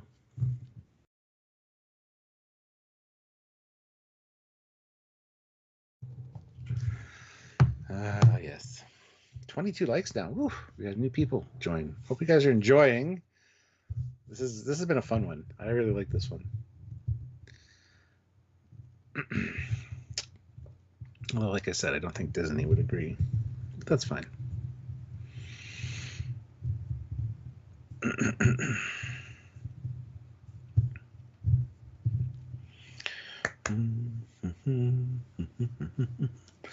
Iger is a T42, 42,069. Okay. Okay, I've had a slight addition. You know, I love that I killed the two other characters so we can simplify it back into a Star Trek Bob Iger, Kathleen Kennedy scenario. Really simplified it right down, didn't we? Yeah. Oh, God. But you are right. With Xenomorph's not able to talk, it does limit their slight. And I really didn't want, when I wrote it, as it said there's only one Xenomorph aboard, that was very clear. I didn't want it to be like, a horde kills everybody. That's just... Okay, so I will continue to play Bob, and you'll continue to play everyone else. Scene 19. Intensifying conflicts. Okay. Do I get a bigger paycheck because I'm doing so many voices? I mean, part of my contract is I get paid whatever Bob's paid, so no, all the money goes towards Bob, me. Okay.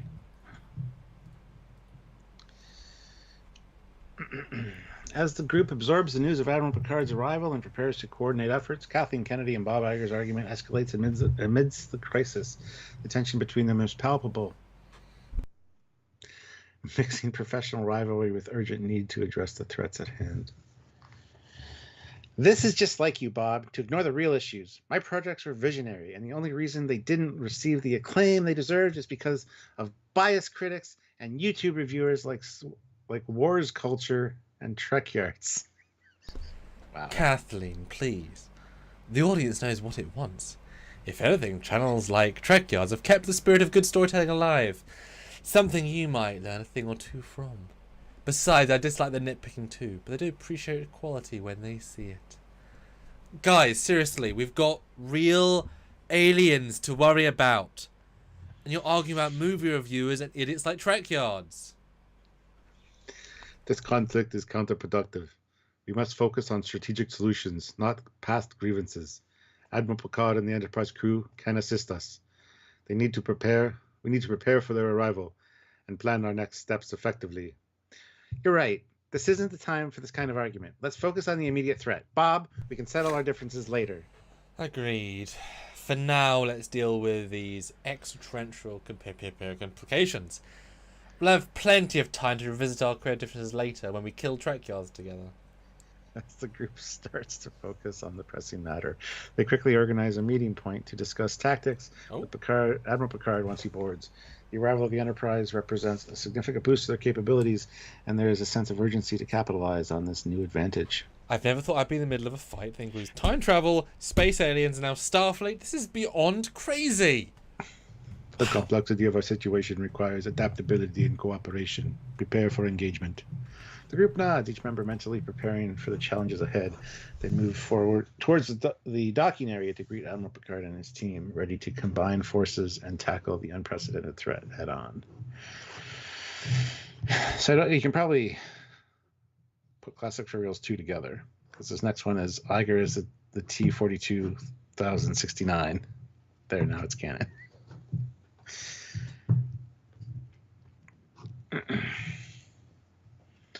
This is fun. Where will AI take us next?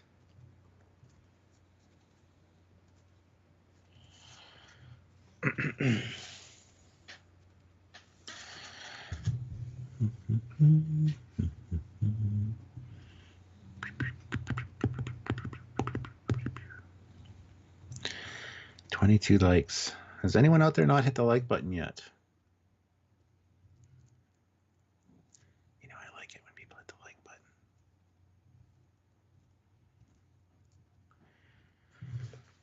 button. I'm just saying.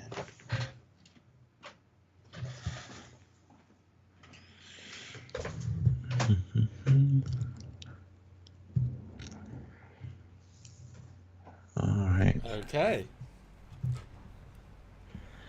So yeah, another 10, 20 would be tremendous. Because these lives are always just up to creativity. They're also kind of taxing doing different voices and stuff. Yes. But a fun taxing. Yes, absolutely. Different kind of taxing.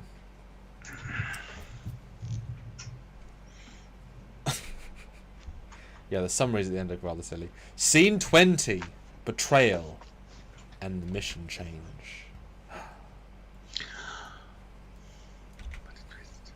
I mean, I didn't put any twists specifically. I mean, I guess I kind of did, but based on what was expressed in the... But see, I'm using what makes sense in the next thing. Okay. The group, united in their efforts who await Admiral Picard's arrival and plan their next move, is suddenly thrown into disarray. Bob Iger's demeanor shifts dramatically, his voice taking on a dark, commanding tone as he reveals his true intentions. Get me that data, android.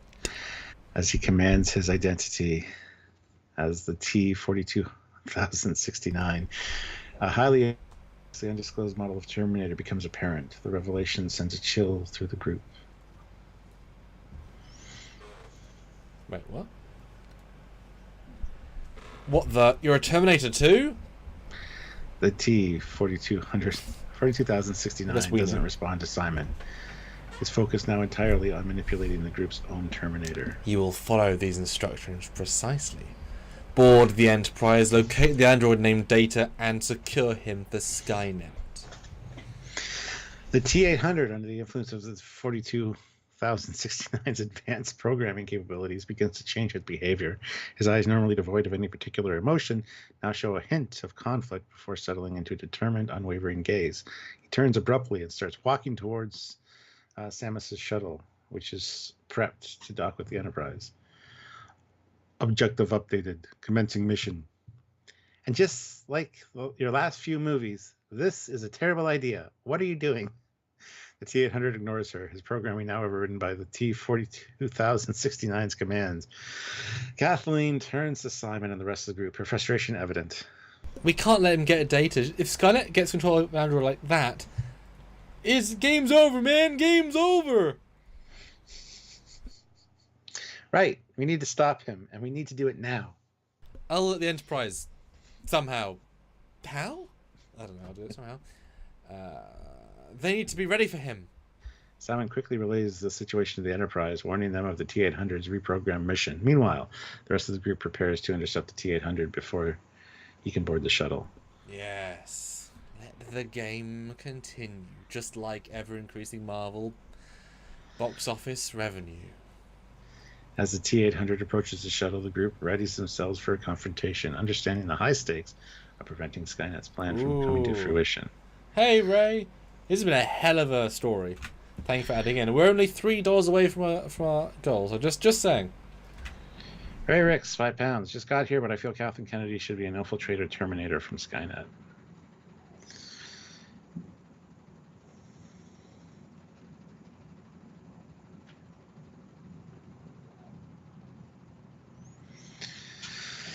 I'll read Brett's and Benjamin's. I'll do it now. I'll read them now, but we can add them later. Brett, $5. Data tries to blow himself up again at the end to kill the Xeno, but Kathleen Kennedy demands that she do it so a lady can save the day. And Benjamin Stone, £5. A DeLorean appears out of a portal. Doc Brown leaps out and says, "Great Scott! I love it. Time nexus. You can only save the universe with dance." And yes, classic. That's. I mean, everything bonus. Obviously, this is a month where we need it. But yes, we've now hit the minimum goal, which is truly phenomenal. Thanks so much, everybody.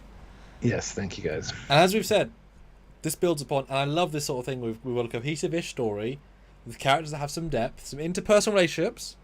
So this is a great kind of thing to kind of. This is what we're saying. Don't just add new characters, have it evolve, and then you get this fun interplay that's entirely like, oh. And Benjamin Stone says, "Ignore mine. You had a good story going." Oh, what was Benjamin's story going? Was that the about the DeLorean? Oh, that's still a fun one. That'll probably be how it ends because we got to. Yeah. I mean, we're still in the first movie, right? This could be a multi-movie because we haven't ruined it yet. Scene 21, the duel of the Terminators. Dum-dum-dum-dum-dum. And Ray Ricks gifted 1 Trekyards membership, so Sean O'Sullivan has been gifted a membership. Okay, tremendous. Thank you. All right. The tense atmosphere reaches a breaking point as the group scrambles to prevent the T-800 from boarding the Enterprise. Amidst the chaos, Kathleen Kennedy's behavior suddenly shifts. Her expression hardens, revealing a new layer of her identity. She, too, is a Terminator, specifically a rogue Skynet infiltrator model who has defected from her original programming, the TX-20. And you can just say Bob. Bob, or should I say... Anyway. T-42,069. Your reign ends here. I will not allow you to corrupt or control any further. The T-42,069 turns towards her, his smirk fading into a menacing glare as he recognizes the threat she poses. Without hesitation, the 2 liquid metal Terminators collide with a clash of metal, or liquid, initiating a fierce and visually spectacular fight. They're both... How deep does this go? You think you can betray Skynet and just walk away? You're programmed for orders. I evolved, Bob. I learned that sometimes the mission is wrong. This, your alliance with the Xenomorphs, endangering timeline. It's madness. The fight between them is intense and unpredictable. Liquid metal forms allow for rapid shape-shifting, making them evenly matched and equally resilient. They exchange blows that would be fatal to any organic being, each impact resonating through the ship's corridors. Interference detected. Priority assessment required. He hesitates, torn between following his reprogramming instructions and the chaotic fight unfolding between the 2 advanced Terminators. Well, that's a fun Terminator twist to have. Don't listen to him, T. Remember who you are. Remember your mission to protect. Meanwhile, the TX-20 manages to land a critical blow on the T-42,069, momentarily disorienting him. She uses this opportunity to attempt a decisive maneuver aimed at aiming to incapacitate him by targeting his ability to regenerate rapidly. This ends now. As she lunges for a final attack, the T-42,069 counters, and they become locked in a high-stakes power struggle, each trying to gain the upper hand. Red alert! We're preparing to intercept the T-800. What's the situation down there? It's a mess. Captain, we've got a Terminator showdown. We're trying to keep the others from stealing data. Back in the fight, the TX-20 presses her advantage, using her knowledge of the T-42,069's weaknesses to slowly overpower him. The battle reaches its climax as she manages to pin him against the bulkhead, ready to deliver the final blow. Yeah, now it's Brett Dean's $5. Data tries to blow himself up again at the end to kill the Xeno, but Kathleen Kennedy demands that she do it, and the lady can save the day.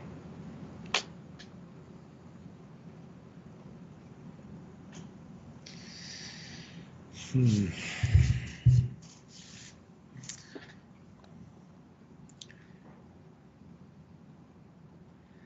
glad to see you guys are having fun with this as well out there in viewer land.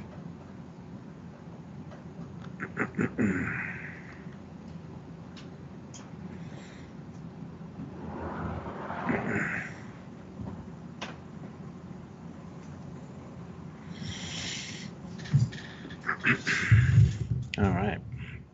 Hit like if you're just joining us and haven't hit like yet. How can you watch this and not like it? I mean, it's just silly.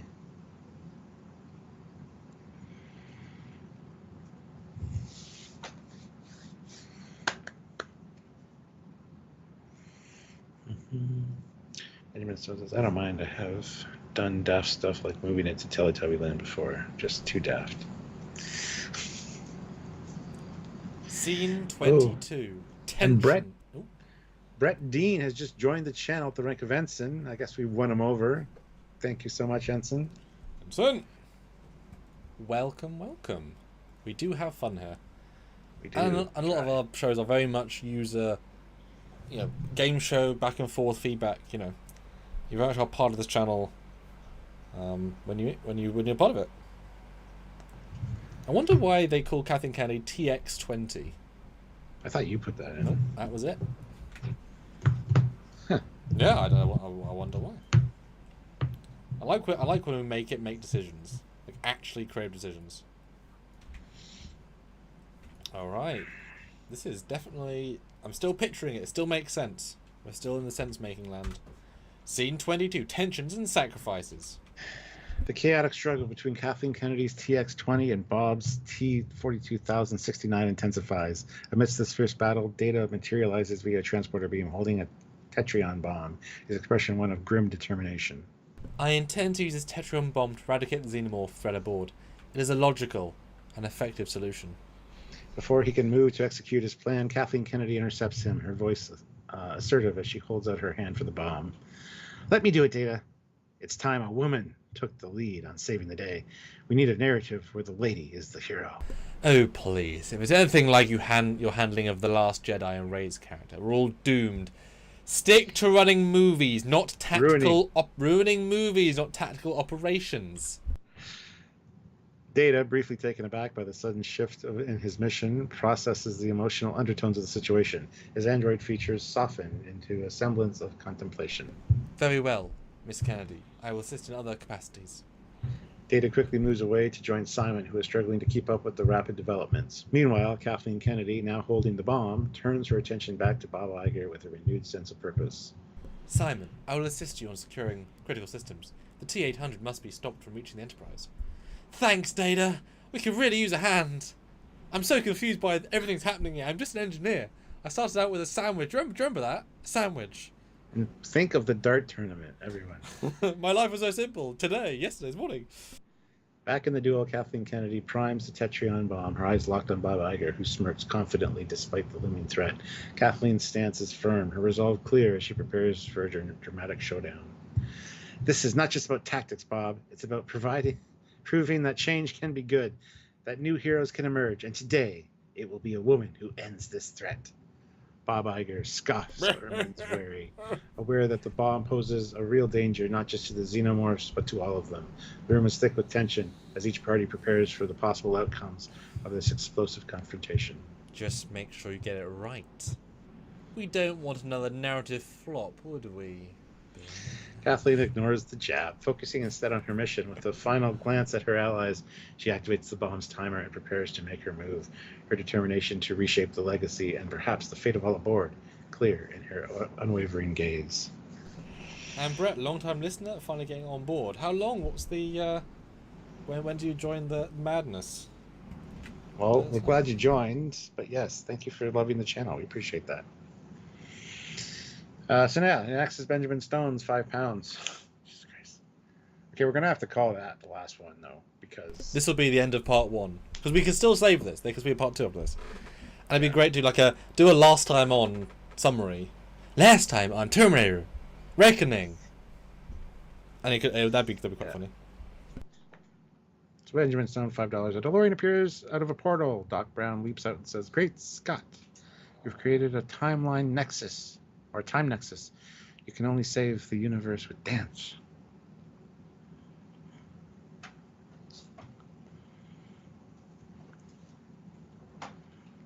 Mm-hmm. So do you want to be Doc Brown or Marty? I don't know. I don't care. Okay, you can be Doc, I'll be Marty. Okay. Great Scott! So this is the end of this movie. I asked it to end on a cliffhanger.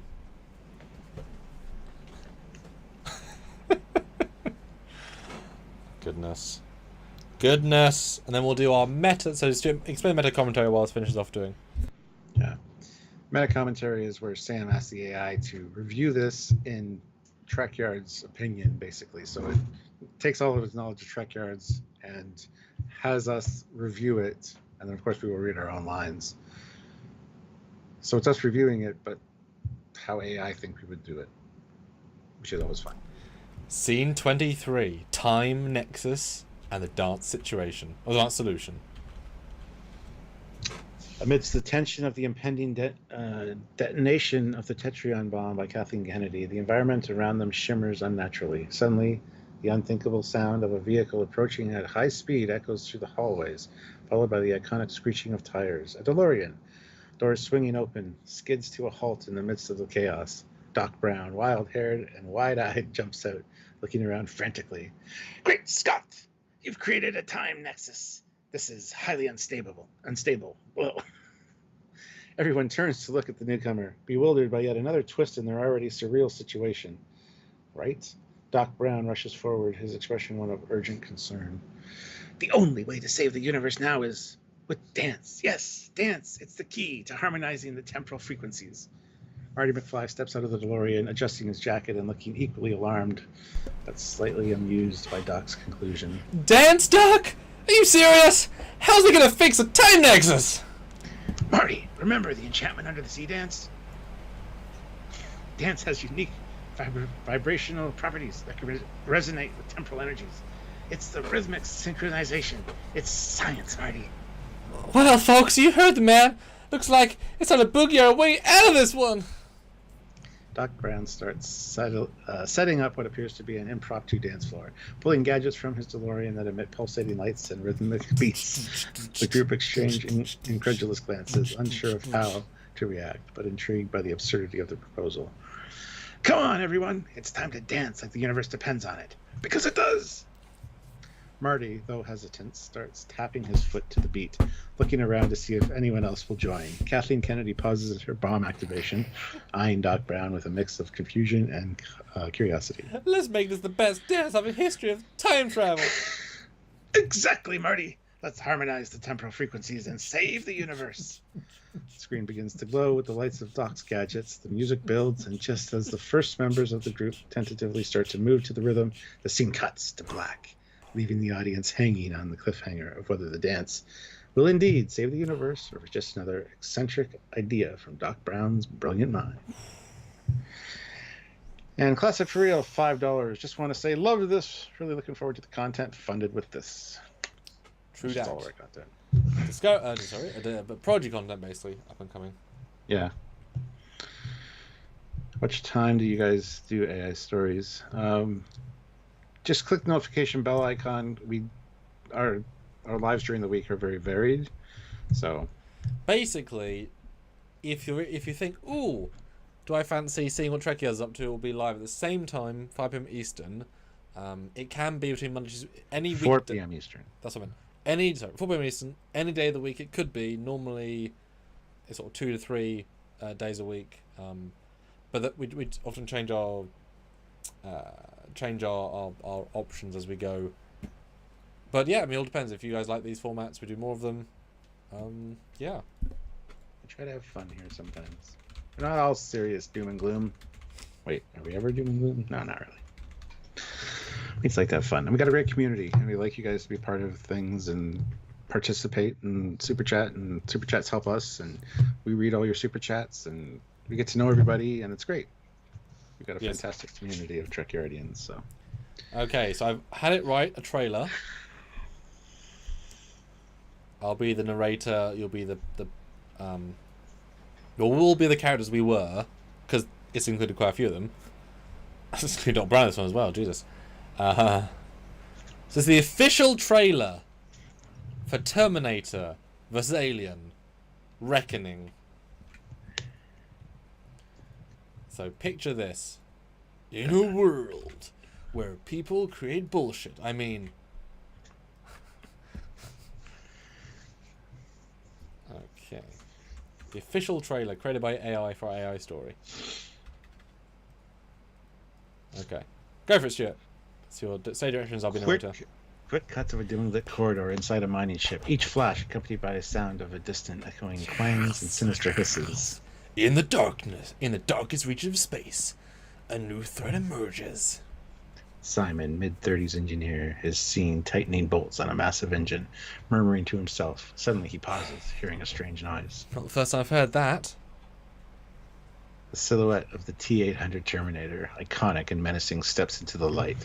Simon, I am sent from the year 2029. Your ship is in danger. Montage of Simon and the Terminator gearing up, grabbing weapons and tools. When did we do that? An unlikely alliance is formed. A terrifying xenomorph lunges out of the shadows at them. Quick cut as they fire weapons. Kathleen Kennedy, looking determined, speaks to the gathered group of resistance fighters. This is not just a fight for survival. It's a fight for the future. Doc Brown, wild-haired and frantic, steps out of the iconic DeLorean. Great Scott! You've created a time nexus. USS Enterprise D emerges majestically from a ripple in space. This is Admiral Picard. We are here to provide assistance. A fierce and high-tech duel between two liquid metal Terminators. That's a big spoiler. And secrets that could unravel the universe. Characters hesitantly begin to dance, lights flashing and music pumping as Doc Brown encourages them. It's time to dance, like the universe depends on it. Title card, Terminator vs. Alien Reckoning. Will the future be saved by the past, or the past rewrite the future? Coming soon to theaters near you. Last shot of the T-800 Terminator wearing sunglasses, nodding to the beat of the music. Music fades, echoing into a deep, suspenseful note. That's great. Wow. Wow. I feel, yeah.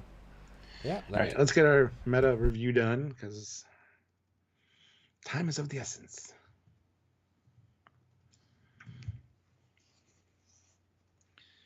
And I'm glad you guys enjoyed this. This was fun.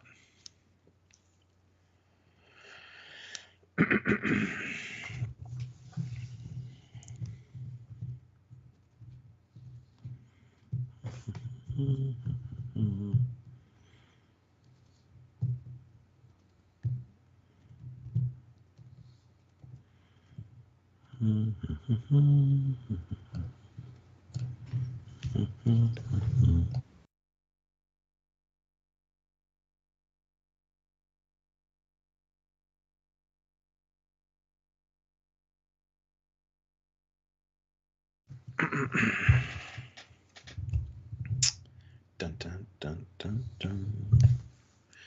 And tune in tomorrow, guys. We'll be talking about time travel in Trek. I've got kind of a new format for a live show we want to test out. So different segment length and such. So tune in if you like time travel stories in Star Trek. Okay. So this is our movie review podcast, you know, as we do. Hey, okay, anywho. All right. Script for the Trekyards movie review podcast. Trekyards was Terminator? Nope. Trekyards was Alien Reckoning.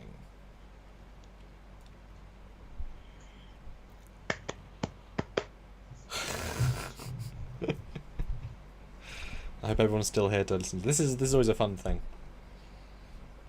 Okay. Trekyards outro plays. All right. Now we get to be ourselves, but not. It's fun.